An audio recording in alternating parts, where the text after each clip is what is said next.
कोयटा से खबर है जिसके इलाके डेगारी में खातून और मर्द के कत्ल का मुकदमा दर्ज। मुकदमे में वीडियो में नजर आने वाले 14 अफराद नामजद। पुलिस ज़राए के मुताबिक आज खातून और मर्द की खबरों की कुशाई के लिए टीम डेगारी रवाना होगी। खातून और मर्द के पोस्टमार्टम से कई हक़ाइक़ से पर्दा उठेगा। पोस्टमार्टम रिपोर्ट से मालूम होगा कि खातून और मर्द को कितनी कितनी गोलियां मारी गईं।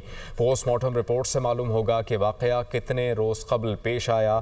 कोयटा से खबर दे रहे हैं। कोयटा में अफसोसनाक वाक़या रूनुमा हुआ था, पेश आया था डेगारी में खातून और मर्द के कत्ल का, जिसका मुकदमा अब दर्ज हो चुका है। मुकदमे में वीडियो में नजर आने वाले 14 जो अफराद हैं उन्हें नामजद किया गया है। पुलिस ज़राए बताते हैं कि आज खातून और मर्द की खबरों की कुशाई होगी, जिससे ये मालूम हो सकेगा कि इन दोनों को कितनी कितनी गोलियां मारी गई हैं।